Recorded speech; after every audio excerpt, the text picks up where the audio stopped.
자, 이제 그 레위기를 지금 이제 이번 주간에 묵상했습니다. 좋은 소식은 다음 주 금요일까지만 하면 레위기는 끝이 난다는 좋은 소식과 함께. 근데 사실 이제 레위기에 대해서 오해가 커서 그런데요. 사실 레위기가 굉장히 좋은 책입니다.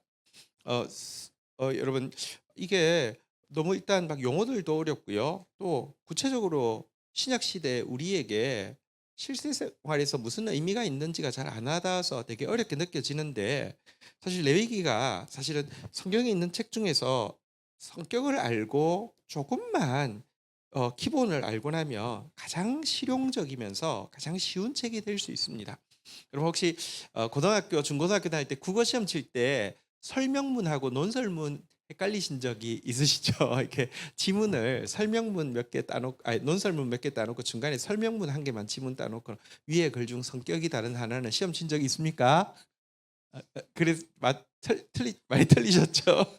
근데 제가 국어 저기 일장이었거든요. 근데 국어를 못 워낙부터 잘했으면 뭐 그런 말 안 하는데, 저 이게 국어도 그래요. 뭐 그러니까 공부 잘하는 애는 국어도 잘하고 공부 못하는 애는, 저는 문학 소년이었는데도 국어도 못하고 그런 학문이잖아요. 근데 어 공부는 못했는데 어느 날 '국어가 이 글이구나.'라는 사실을 알고 나서 갑자기 국어가 새롭게 보이면서 저 국어 일장이 되었어요. 그때 나도 제일 처음에는 이제 국어를 못했으니까 설명문, 논설문이 헷갈렸는데, 나중에 보니까 이게 성격이 너무 다른 거죠. 논설문이란 사람들 설득시키기 위한 글이고요. 설명문이라 그냥 인디케이션을 주는 글이에요. 그래서 설명문은 제일 쉬운 거예요. 시험에 설명문 문항이 나오면요, 내가 읽어보지 않은 지문이라도 설명문이 나오면 무조건 맞출 수 있어요. 왜냐하면 설명문 안에는 설명이 들어있다는 것을 잘만 읽으면요, 답이 다 들어있는 거예요. 굉장히 쉬워요. 근데 레위기가 뭐냐고 하면요, 설명문이에요. 그래서 사실은요, 알고 보면 굉장히 쉬운 선물이고요, 책이고요. 레위기를 주셔서 나의 위기가 아니라 하나님 정말 하나님께 나아가는데 너무 쉬운, 너무 정확한 지침을 주셔서 감사합니다. 이렇게 고백을 하게 될 것입니다. 사실 레위기의 핵심은 제사법이잖아요. 제사법이라는 게 뭐냐고 하면 우리는 거룩하지 못합니다. 저도 거룩하지 못하고 우리도 거룩하지 못하고 거룩한 자리에 나왔지만 여전히 거룩하지 못합니다. 근데 예배라는 것은 거룩하신 하나님 앞에 나아가서 그분과 교제하는 것이고, 심지어 교제하다가 더 나아가서 그분께 헌신하는 게 예배잖아요. 그런데 우리 같은 죄인이, 거룩하지 못한 죄인이 어떻게 하면 하나님 앞에 나아가서 교제할 수 있고 더 나아가 헌신할 수 있는가를 설명해 주는 것이 레위기의 제사법이고요. 제사에는 5가지가 있습니다. 자, 뭐가 있냐고 하면요, 한번 따라하겠습니다. 번제, 소제, 화목제, 속제제, 속건제. 이게 이제 제사의 5가지입니다. 뭐 가끔 뭐 이렇게 읽다 보니까 뭐 화제가 나오고, 혹은 또 뭐 요제가 나오고 거제가 나오고, 이것은 제사를 드리는 방법이에요. 불에 태워 드리면 무슨 제? 화제. 그리고 흔들어서 드리면 무슨 제? 요제가 되고요. 이렇게 들어서 올리면 무슨 제? 거제가 되고. 이거는 이제 제사 드리는 방법에 대한 것이고, 제사는 딱 5가지밖에 없어요. 번제는 헌신에 대한 것입니다. 다 태워 드린다. 그리고 이 소제는 성결에 대한 것입니다. 힐소자를 씁니다. 그러니까 재물을, 그러니까 곡식을 빻아서 하얀 가루, 아주 고운 하얀 가루를 드리는데, 이건 성결에 대한 것이고요. 세 번째, 화목제는 어떻게 하면 하나님과, 이 화목제라는 단어 자체가 샬롬입니다. 그러니까 하나님과 사람과 샬롬할 수 있는지에 대한 것이고요. 속죄제는 하나님께 범한 죄, 속건제는 이웃에게 범한 죄. 이 문제들을 가진 인간이 어떻게 하나님께 나아가서 친밀하게 교제를 회복하고 헌신을 회복할 수 있느냐에 대한 것인데요.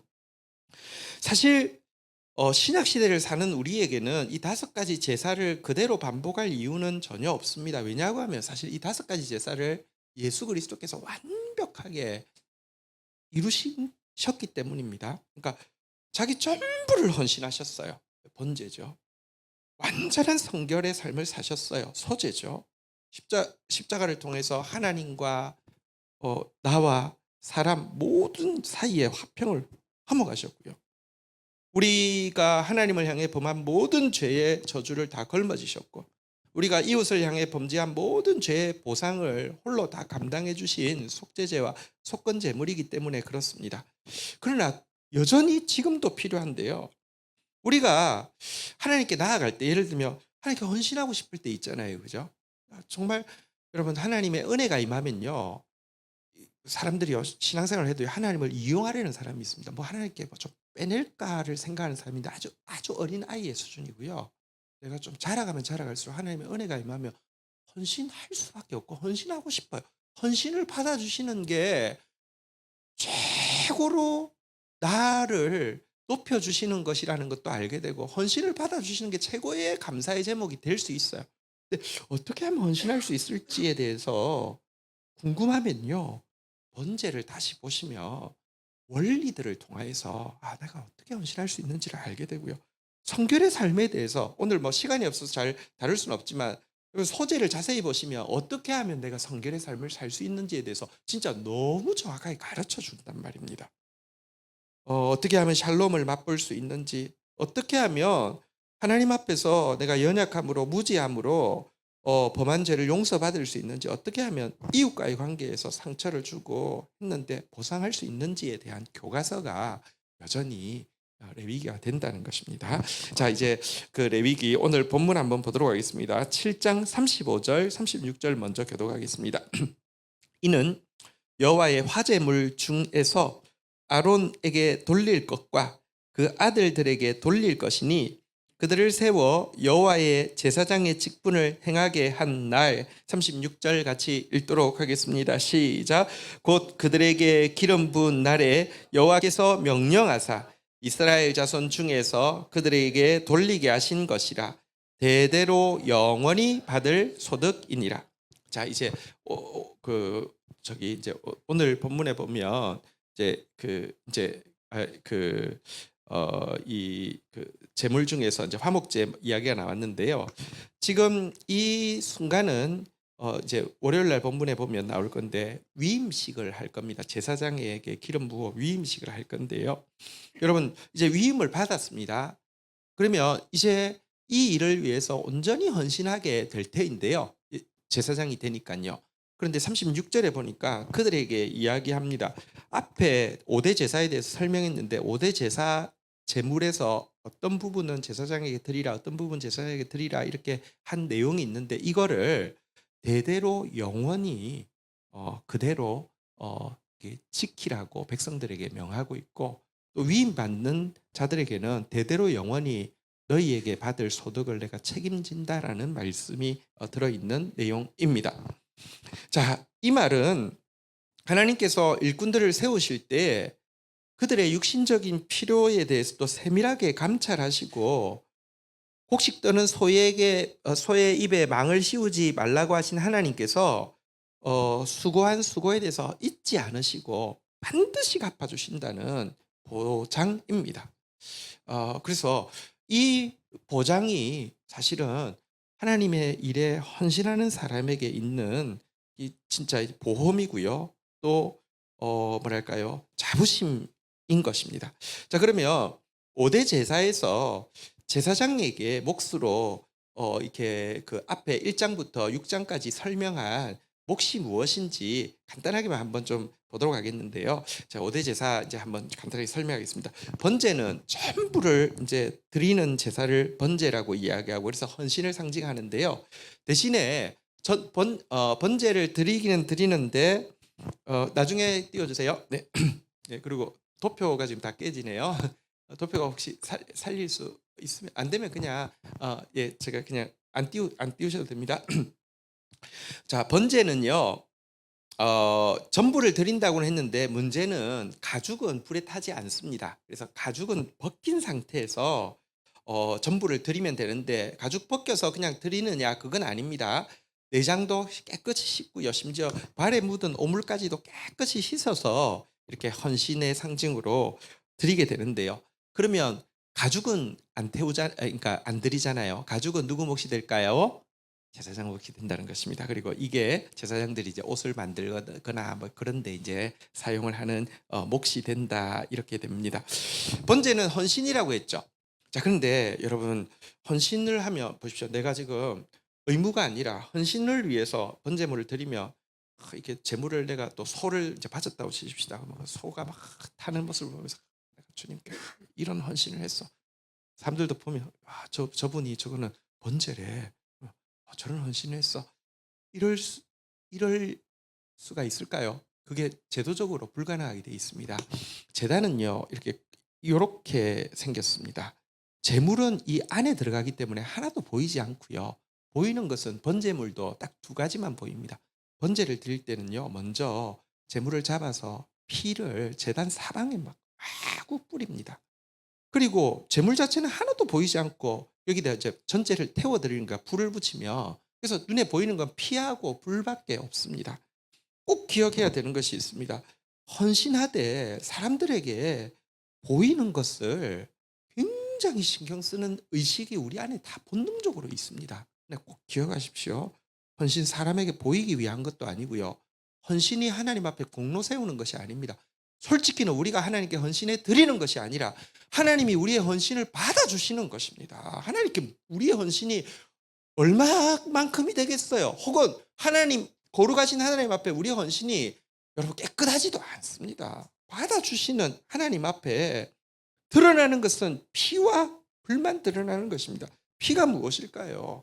헌신함에도 불구하고 우리는 죄인입니다. 예수 그리스도의 보혈 없이는 우리 같은 자가 어떻게 헌신합니까? 여러분 모든 제사에서 한 가지 원칙이 있는데요. 그 제물로 쓰는 것은 무엇이어야 한다고 이야기하냐면 한번 따라하겠습니다. 생축. 여러분 죽은 고기 쓰면 됩니까? 안 됩니까? 안 됩니다. 왜 살아있는 고기만 쓰라고 할까요? 살아있는 짐승만 제물로 드리라고 할까요? 살아있는 짐승에게는 뭐가 있습니까? 피가 있기 때문에 그래요. 그래서 피가 없이는 여러분 사죄함이 없다고 했는데, 여러분 이 헌신에도 결국 드러나는 것은 예수 그리스도의 피만 드러나고요. 헌신에도 결국 드러나는 것은 여러분 우리의 헌신에 성령의 불이 붙지 않으면요, 하나님이 받으시는 향기로운 제사가 되지 않습니다. 보십시오. 예를 들어 우리가 찬양을 하든지 말씀을 하든지 솔직히 말하면 재능이 있는 사람이 있어요. 찬양도 노래를 엄청 잘하는 사람이 있고요. 또 설교도요, 일단 말빨이 딜리버리가 완전 좋은 사람이 있어요. 솔직히 그런 사람들 특징은 성경 구절 할 때는 별로 안 하다는데 뭐 그다음에 이제 예화를 들거나 자기 이야기하면 배꼽이 빠져서 죽을 것 같아요. 그 잘하는 게 있어요. 근데요, 하나님은요, 그는 내가 하나님께 헌신했다고 하고 이 설교 헌신 예배에 가서 막 혼줄을 빼놓게 뭐 멋진 찬양을 드렸든지 멋진 설교를 했다고 착각할 수 있지만 성령의 불에 의하지 않은 거, 내 재능으로 한 거, 하나님께는 악취가 난다는 거예요. 그래서 꼭 기억해야 돼요. 재능이 있을수록 어쩌면 도리어 하나님 받지 않는 번제가 될 수 있다는 거 기억해야 합니다. 재능이 많으니까, 가진 게 많으니까 자꾸 드러내고 싶은 마음이 있단 말이에요. 절대 그래서는 안 됩니다. 하나도 드러나서는 안 되고요. 결국 드러나는 것은 내 냄새가 아니라 피냄새, 예수 냄새가 나야 되고, 내 에너지가 아니라 성령의 불만 나타나야지 번제라는 것입니다. 어쨌든 번제에서는 제사장 몫이 뭐라고요? 가죽. 그러니까 무엇을 입을까 염려할 필요가 없습니다. 자, 소제입니다. 소제는 이제 고운 가루에다가 기름과 유향을 섞어서 제단 위에 불살라 드리는 것인데요. 자, 그런데 여기 고운 가루는요, 진짜 일거러진 데 없이 다듬어진 온전한 인격을 이야기합니다. 그리고 그 위에 부어진 유향은요, 우리의 기도를 이야기하고요.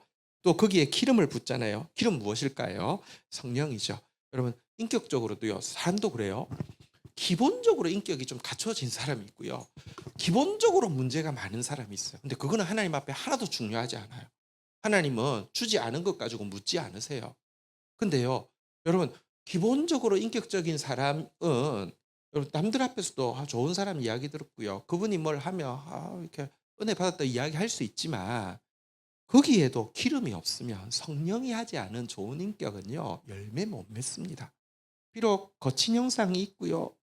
자기도 그것 때문에 아프고 남도 아프게 한다 할지라도요.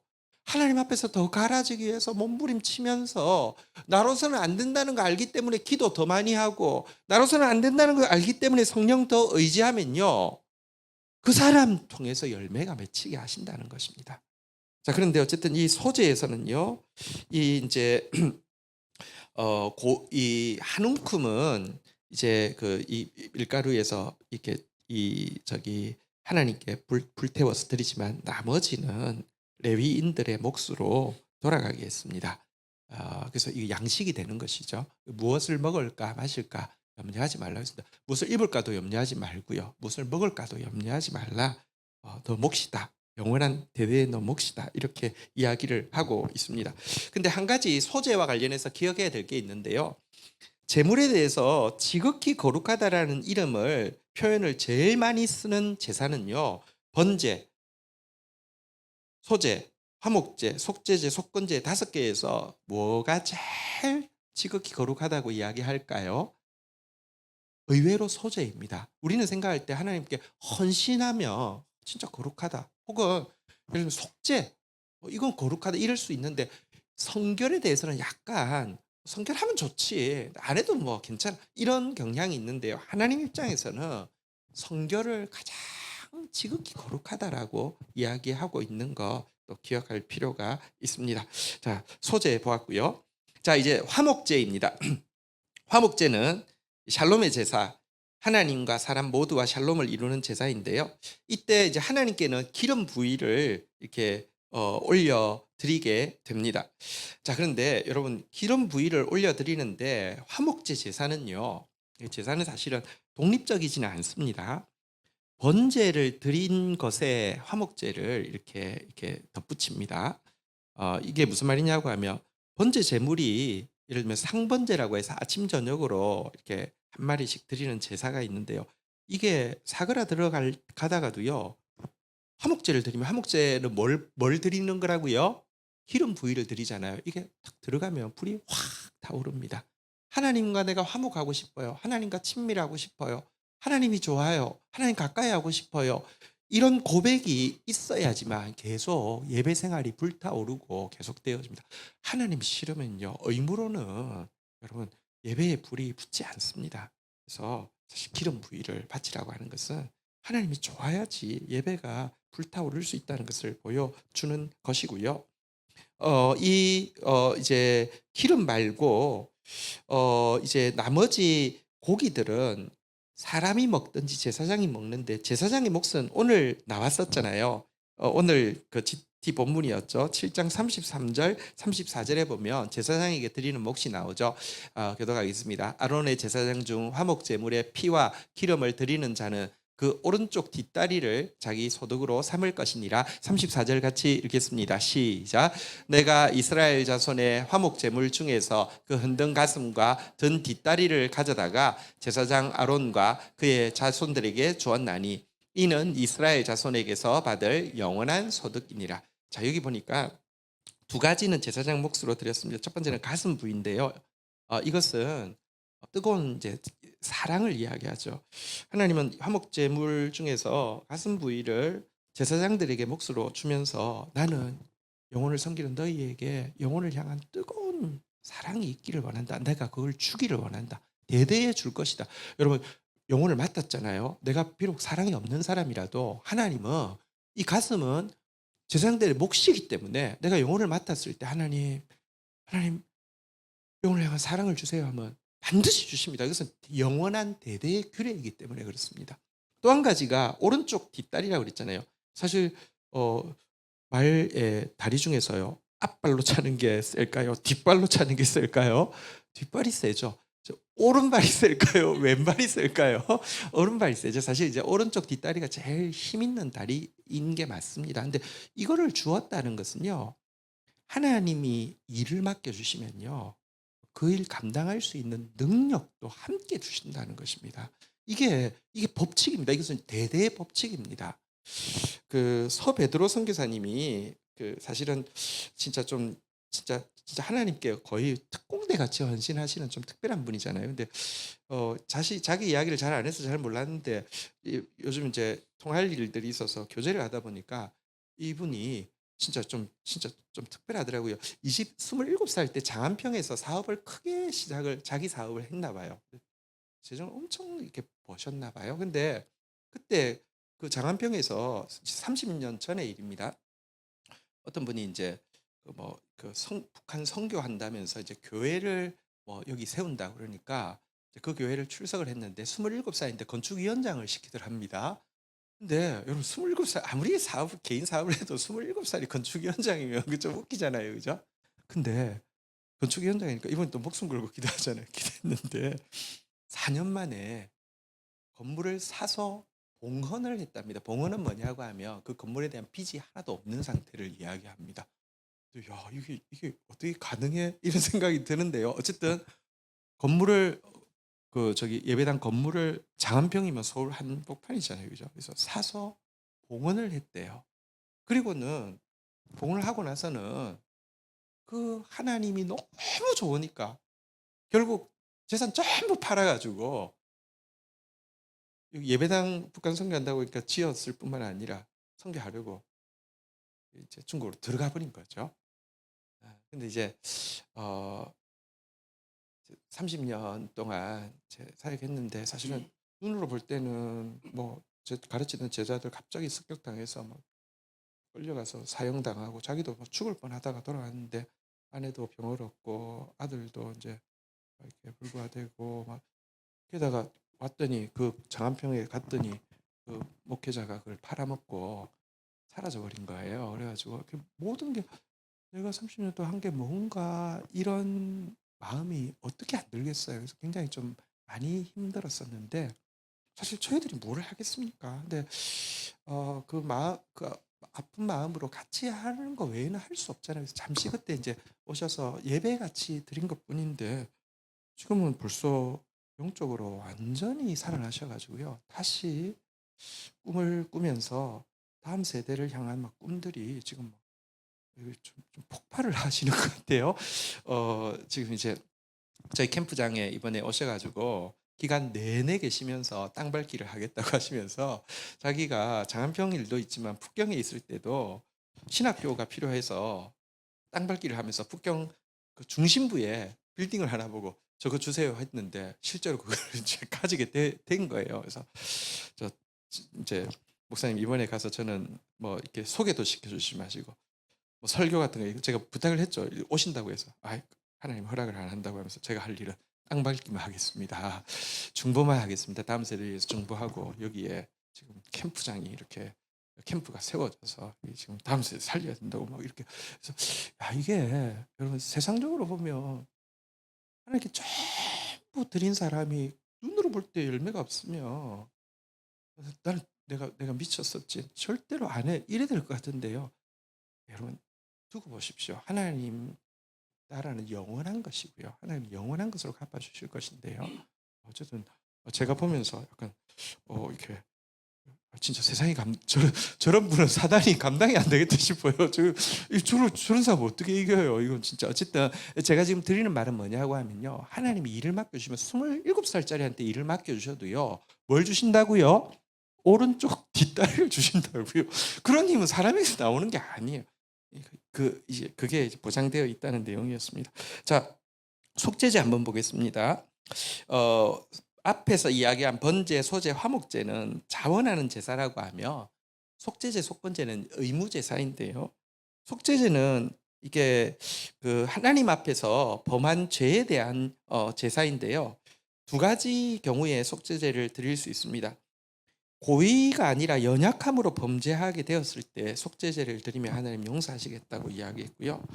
부지 중에 알지 못하는 중에 계명을 범했다가 후에 깨달았을 때 이 속죄제를 드리며 하나님께서 용서하시겠다라고 이야기합니다. 고의가 아니어도 우리 연약함으로 얼마든지 넘어질 수 있고요.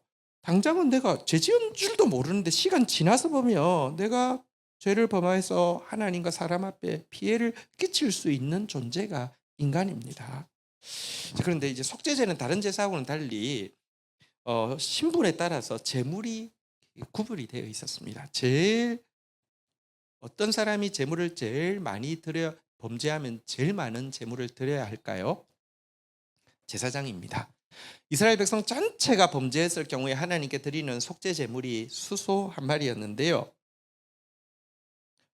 제사장이 범죄하며 하나님께 드려야 되는 제물이 수소 한 마리였습니다. 그러니까 제사장의 범죄에 대해서 하나님이 얼마나 엄청나게 크게 생각하시는지 진짜 두렵고 떨림으로 하나님 앞에 참회해야 합니다. 지금 한국 교회가 무너지는 것 중에 물론 성도가 참 말씀 없는 성도로 살아서 내 백성이 내 백성이 지식이 없어서 망한다는 말씀도 맞습니다.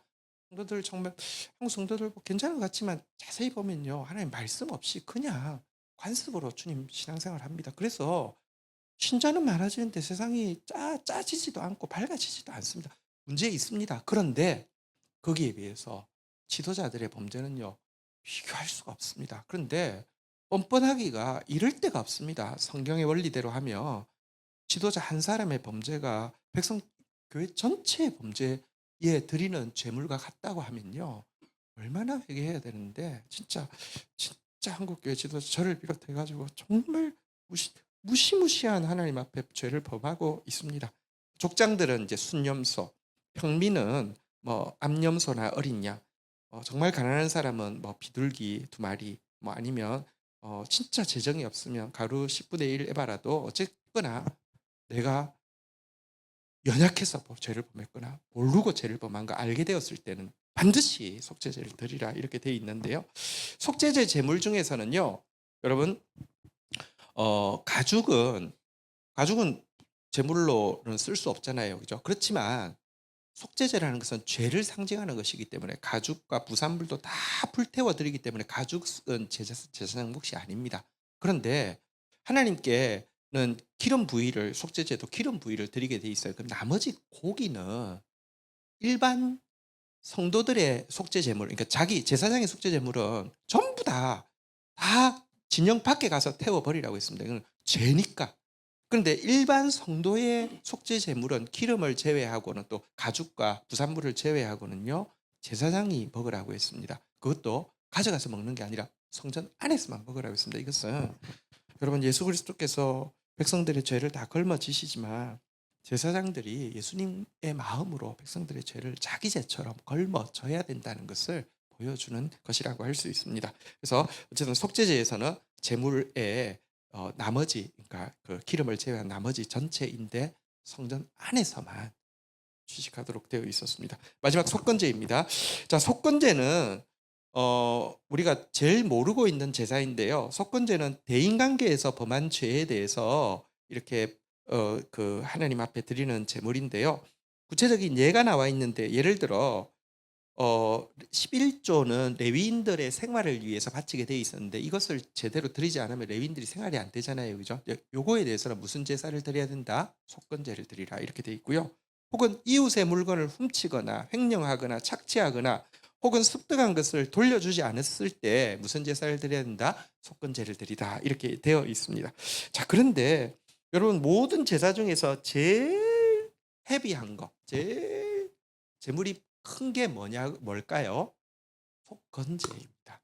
왜냐고 하면 속건제는요. 제사 드리기 전에 먼저 내가 훔친 것이 있거나 혹은 예를 들면 11조를 이제 레위인들에게 드릴 11조를 안 한 게 있으면 일단 기본적으로 다 하고 나서만 드릴 수 있습니다. 속건제를. 근데 하되 내가 한 만큼 하는 게 아니라 거기다 20%를 더해서 하도록 되어 있습니다. 이웃의 것을 이렇게 그 빼앗았어요. 원액을 돌려주는 게 아니라 20%를 돌려줘서 상한 마음까지 어루맞은 상태에서 하나님 앞에 와서 또 제사를 드려야 돼요. 근데 제사를 드리는데 다른 제물들은 내가 순양을 바친다, 수점소를 바친다 이렇게 그냥 바치면 되는데요. 하나님께서 지정한 대로. 속건 제물은요. 성전에서 재는 무게의 지정한 순양을 바치게 되어 있었습니다. 그러니까 이 가벼운 거, 좀 저렴한 작은 거를 바칠 수 없고 진짜 딱 그 무게가 되는 거. 그러니까 제일 무거운 게 속건제였습니다. 이게 하나님 앞에 범죄한 것보다 사람에게 범죄한 것을 하나님이 더 무서울 정도로 요구하는 이 제물이 제일 값이 많이 나가는 제사입니다. 어쨌든 우리가 오늘 한국 교회가 사실 하나님 앞에 뭐 범한 죄에 대해서는 뭐 회개도 하고 하지만 사람에 대해서는 너무 함부로 하는데요. 성경의 원리에 의하면 속건제가 훨씬 더 크다는 거 기억해야 합니다. 속건 제물 역시 기름 부위는 하나님께 드리고 가죽과 부산물도 다 죄기 때문에 다 밖에서 태워버리지만 나머지 모든 고기는 제사장 몫인데 딴 데 가서 먹을 수 없고 성전에서만 먹게 한 것은 성, 목회자가요. 성도들 간에 예를 들면 뭐 이제 그 관계에서 이 막 허물진 것들에 대해서 알 수 있잖아요. 그죠? 알게 되었을 때 그 문제를요. 진짜 자기 문제처럼 하나님 앞에서 걸머지고 신음하고 싸우라는 의미로 그렇게 한 것을 알 수 있습니다. 어쨌거나 5가지 제사 표가 있긴 있는데 깨어지긴 했는데 한번 그냥 그 상 한 번만 한번 띄워 볼까요? 번제에서는 무엇을 가죽. 자, 그리고 소제에서는요. 무엇을요? 한우 제외한 가루. 그다음에 화목제에서는요.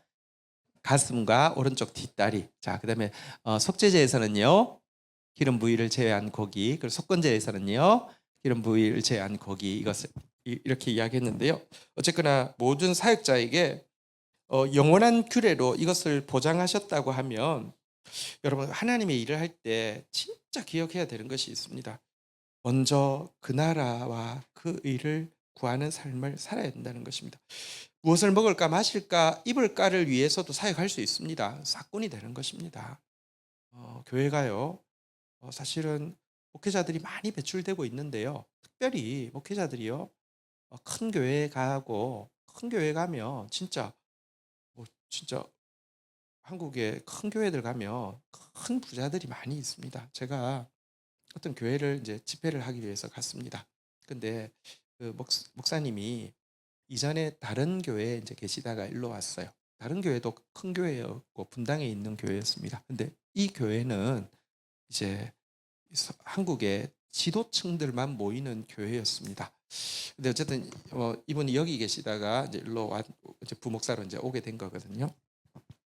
그분이 또 초청해서 제가 집회를 하러 갔습니다. 그래서 뭐 어쨌든 잘은 모르지만 어쨌든 날 초청했으니까 어떻게 지내세요? 뭐 이 교회 오시니까 어때요? 그러니까 아 도전이 됩니다 하면서 왜냐면 이게 격이 다르니까요.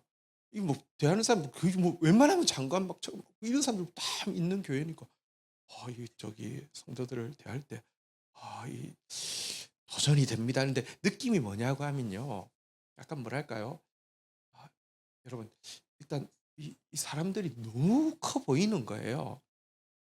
그러면 어느 순간부터요. 그 사람의 제사장이 됩니다. 그 사람의 종이 됩니다. 왜 제사장 세우면서 제일 먼저 네 몫은 영원한 몫이다라고 이야기했을까요? 먹을 거 마실 거 입을 거 염려하지 말고 그 나라와 그 일을 구해야 내 종이다라고 이야기하는데요. 사람이 이게 너무 작은 차이인데요. 먼저 이거 구하는 사람이 진짜 많아요. 성도들도 마찬가지입니다. 우리도요. 이게 그냥 제사장들에게만 이야기한 게 아니잖아요. 무엇을 먹을까 마실까 입을까 염려하지 말라 이방인들이 구하는 것이다.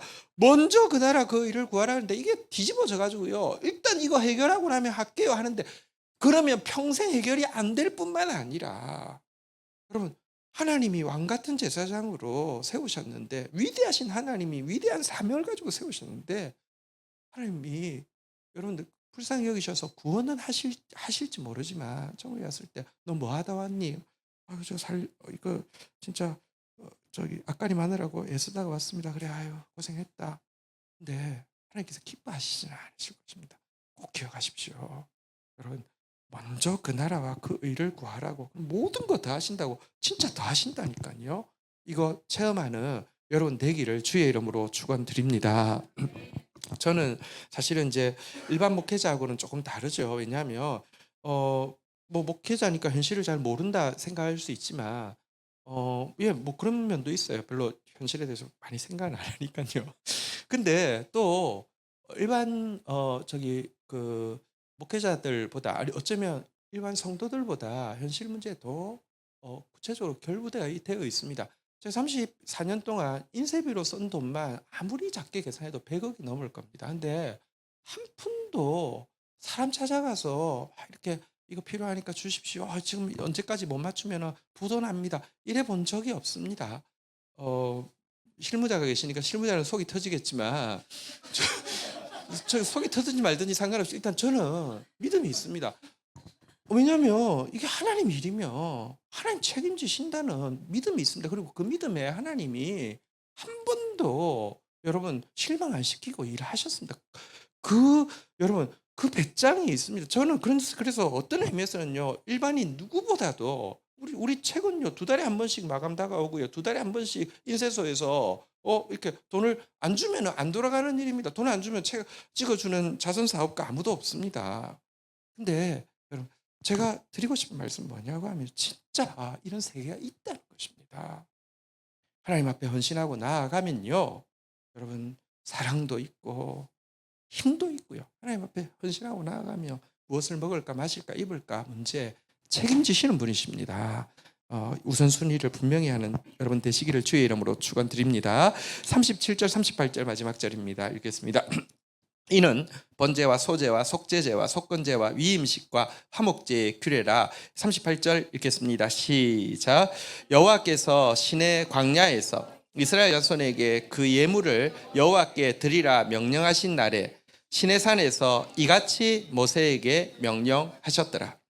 자, 이제 그 제물을 그러니까 5대 제사를 어떻게 드리는지 그리고 그 제사 제물 중에서 어떤 부분을 이렇게 제사장이 주는지 뭐 요거에 대한 내용을 쭉 이제 최종적으로 이 두 구절로 정리하면서 여기 한번 38절에 보니까요. 한번 따라하겠습니다.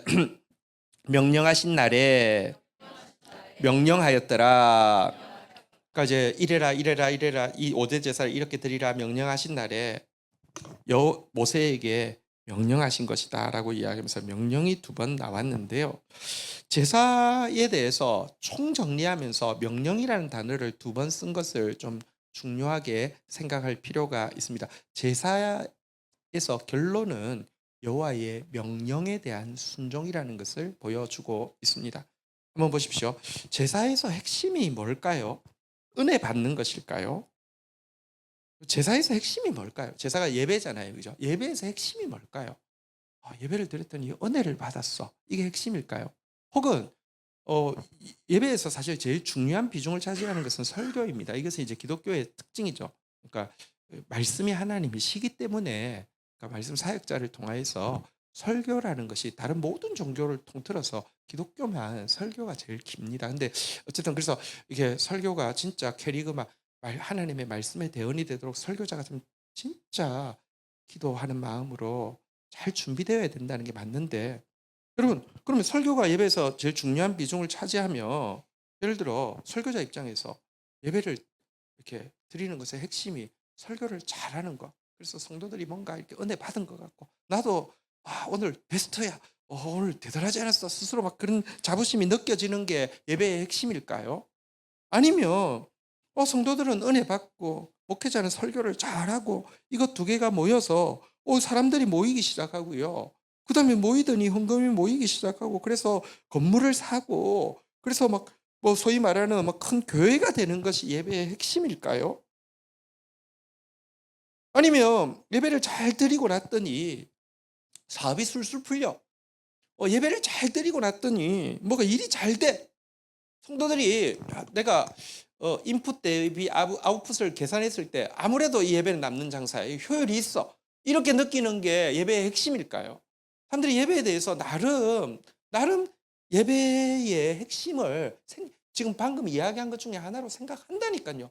은혜 받는 게 그래서 그 은혜 받는 게 핵심이라고 생각하면 예배는 드렸는데 은혜가 없었으면 예배 안 드린 것 같고요. 손해 본 것 같고 이런 생각이 들어요.